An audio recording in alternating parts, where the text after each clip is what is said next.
Right, I'm a rather old artist. I'm 77 now. I've been doing art since late teens. Then went to art school. I then worked in some fashion houses. Then I taught in art school for about 25 years, finished up as a head of school of art, which I absolutely hated. I love teaching. I love working with people, but I hate or being an administrator. So we then set up our own business, which we ran for 20 years. And then about 7 years ago, we gave it all up and moved down to Somerset, because we lived up in Lancashire for a long time. We moved down to Somerset. And I had during that period where we were running the business, I did virtually no artwork. So I'd done a lot of artwork and then nothing for about 20 years. And it was only when I came down here to start it again. And it's been quite difficult starting again, but I don't have a choice. It's a total compulsion. I cannot not do art. I was introduced to Instagram about 3 years ago, and I don't put any artwork on it. It's basically like a visual scrapbook.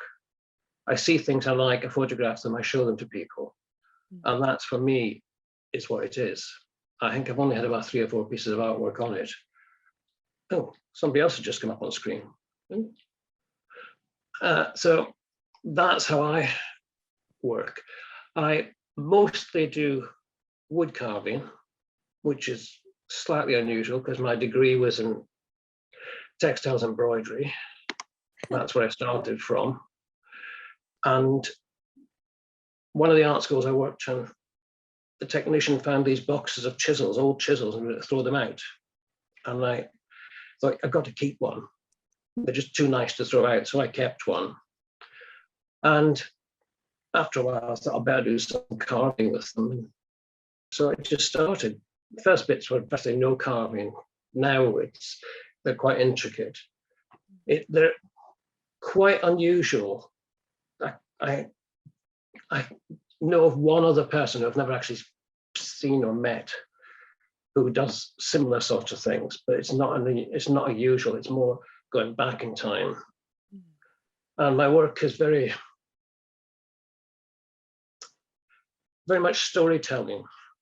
It's about my life right from the start, right through to today. So within one piece, there might be reference to my childhood, to things I saw yesterday, something happened 20 years ago. All can be in the same thing. We all come together.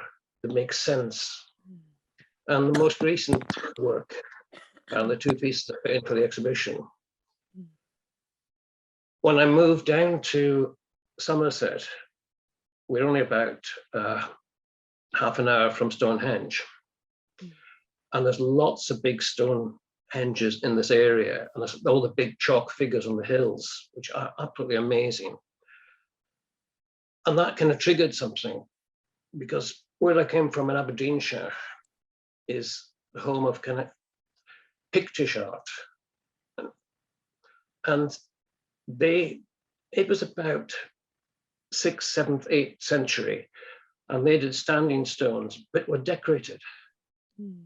And they're quite unusual in that, as a tribe, they didn't have a language, they didn't have a written language.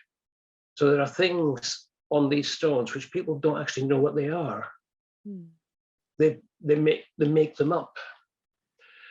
And then I remembered that where I lived as a child in the small village near Aberdeen, about 20 yards from me in the churchyard was a pictish stone. It's been there all the time. I was unaware. It just was something, as a child, it was there. And funnily enough, I discovered the other day, speaking to my brother, who lives up in Shetland, that the village I came from, tiny little village, about 600 people at the time, has the most visited church in Scotland. Which is very weird. And to me, it was just a plain little church. You went and did Sunday school and all the rest of the things you did as a child.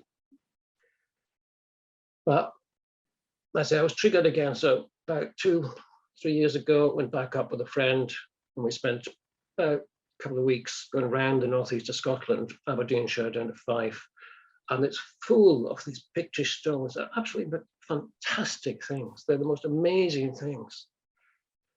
And so I've moved them down to Somerset. So I've kind of integrated them with the standing stone down here. Mm. And they kind of come into different things. At the present moment, I'm actually doing a whole series of collage work on them as well. So I also do collage work at the same time. Mm. And they're quite mystical. I mean, the two I put in for the exhibition, one, which really was about the first one, which a lot of work went into. I used to be a trustee of the Black Swan Art, which is the art centre in Frome, where I live. And I was sitting in an exhibition one day, and I suddenly thought, wouldn't it be amazing to have all the picture stones in here, rather than modern sculpture? So I then did the sculpture of it. But because the picture stones are really from Scotland, not from England, I then had a chalk figure coming in to try and move them. So it's coming in from the top. So you've got the two different types of things happening at the same time. Mm. And they are just quite fantastic. The other one was about Passchendaele, because I went over to Belgium about 10 years ago now. And seeing the First World War graves it's very, very emotional. You see rows and rows and rows of graves. It's very difficult to comprehend that number of dead people. So I kind of used the idea of this rows of things, but instead of putting names on, I put the picture symbols onto them. And if you look through the window, there's a Paul Nash painting of the First World War. And in the front, there's a trench with a dead soldier in it. But outside the open door, there's a little touch of green, a little touch of hope, a little touch of perhaps things are better. I don't know if they are or not. But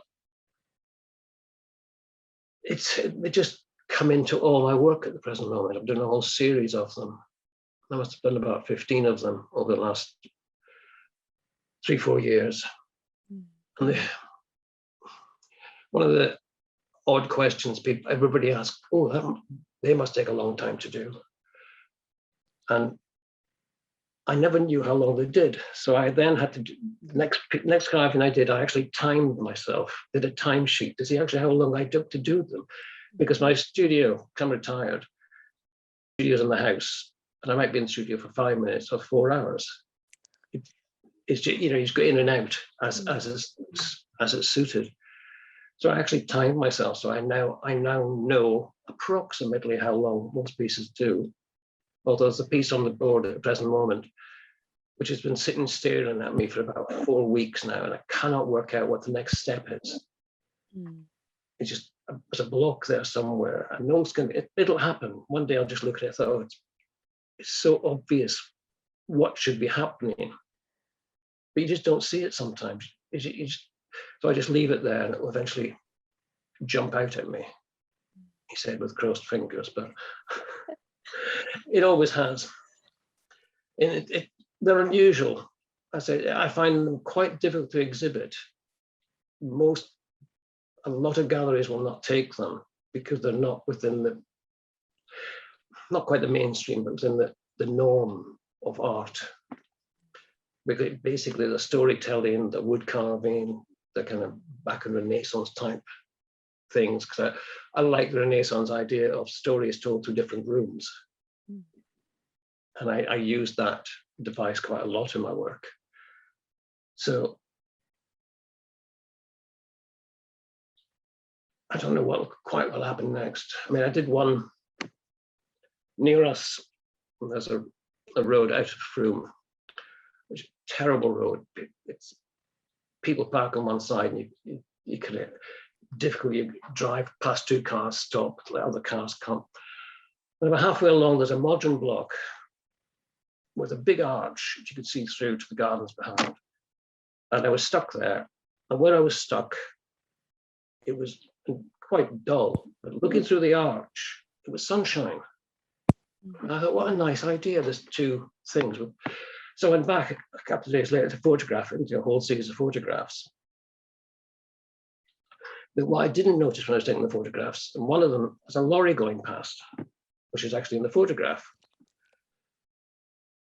So I then did a piece where this lorry is actually carrying a Pictish stone to Frome, but in the sky are all these Pictish figures with a big Pictish ox dragging a Pictish stone to Frome. So you've got the two different things. You've got the original Pictish things and the modern thing. And that worked quite well, except you can hardly see the top part. The bottom part is quite 3D, but the other part is quite, you've really got to get up close to see it, which is a bit of a shame. But I like it. So that was quite difficult. The first year, I did a lot of pieces which never actually finished. They didn't quite make it. They weren't working. One or two got through, but then I kind of built up a momentum. And it started coming. I did a lot more collage at that time because it was quicker. So I was getting ideas out quicker. Because with a carving can take me 2 months to produce. So it's quite a slow process. And I realized I needed to get things out quicker to get going again. Because I've only got so long. I do a fair amount of exercise. I try and exercise every day. I do a lot of walking, fast walking. Basically, because I got so much I still want to do. So I want to keep on going. And if it wasn't for art, I don't know what the hell I would do, to be quite honest. I'd be quite lost in lots of ways. I mean, apart from reading, I read about a book every 2 days as well. I go through, I use the local library a lot. I go through a huge amount of books. From present moment, I'm reading a lot on the First World War. Not so much the war, but what happens at home, or the women in the war, all the other things around about the battles behind. So I'm reading a lot of that just now. And I can't not read. It's like art. It's one of these things, and it's a compulsion, which I enjoy. I enjoy doing art. I can't imagine not doing art. I don't know how I managed for 20 years not doing art, to be quite honest, except the business got bigger and bigger and bigger. And we just didn't have time for it. You do need a certain amount of time. At the same time, it can be quite lonely as an artist. I mean, I thought about taking a studio in other studios, you get other artists about. But I decided, no, I'd rather work at home. We bought a house down here, which had 3 bedrooms, so 1 bedroom could be a studio. So I know my work is quite small, so I don't need a huge amount of space. It's also quite clean. It's not very dirty, so we can manage quite well. And I just keep on going. I just love it. Yeah, I'm stuck with it. That's Cotswold Sculptors. There's a sculptor association which was right down in Devon, which is about 3 hours away. And there was 3 of us up here in Gloucestershire and Somerset. We could never get to the meetings or anything, so we decided to set our own one up 3 years ago. And I said we've got about 100 members. We have 1 or 2 exhibitions a year. Last year, the exhibition we had in the summer, I think we sold about 40,000 quid's worth of sculpture. Wow. Which is quite good. This year was not quite so good. We didn't go on for so long. It was about 30,000. We've done actually remarkably well. Have. Trying to find a really good venue. It's an old house, but it actually belonged to what used to be called the Naked Gardener. And he used to garden naked. He would wear a kind of holster with gardening implements on it, and a hat and nothing else. And one Sunday in the month, I think it was the last Sunday of the month, dress was optional for any visit to the garden. And apparently they got lots of people on those days, not always undressed, but a few came and wandered around. But he died about 3 years ago. The son took it over, and they've now sold it. It's a beautiful old house, huge garden, really beautiful place, but it's sold as now a hotel. So I think it's an American company taking over that hotel, which is rather a shame, because it was a really good venue. We've had 2 really good years there, getting on really well with them. And it made it could hold, I think we were about 150 pieces of sculpture was in the gardens. There was a lot of stuff. Right from things about 5,000 right down to 100 quid. So the whole range, which was quite good. But we've now got to look around for another venue. That one was set because it also had an indoor part for the indoor work. So that has gone really well. So I was treasurer, membership secretary, did the newsletter for it for up until this year. And I still do the newsletter, but I've stopped doing treasurer and things like that. Getting a bit too old for that. It's too much work. taking too much time away from the other things I want to do. Can I take a step back from that, a little step beyond that? I was very lucky. When I went to art school, I got a very academic training. The first year, we're drawing from a life cast, a life model, sculpting from a life model, all the rest of it was very, very academic. And that grounding has made a huge difference to my work. I could just naturally draw. It's just something, it was always there. And one of the things I think with some students, they're inclined to jump into ideas and they don't have the technical skills to produce them sometimes. Now, this might be an age thing, but I get quite narked when I see something that's badly done. Not deliberately badly done. There's nothing wrong with when you're obviously doing something to make it look badly done. But when you can see somebody just put something together badly, that annoys me. And I think there's a certain craft. What's the word I'm looking for? You need a craftability in whatever you're doing, know how to do those skills, even if you maluse them, as long as you can use those skills. So it's knowing the technical side of what you do, I think is really important. That gives you the base to really do wherever you want to go. Because I can go in any direction because of the training I had. And I know a lot of people, in my same age went through the same sort of training as me, say very similar things. And we're not knocking what other people do, but you do sometimes see things are just badly done. And that does annoy me. And I would like the artists themselves would get far more if they took a bit more care about putting together of the art, whatever it might be, however it might be.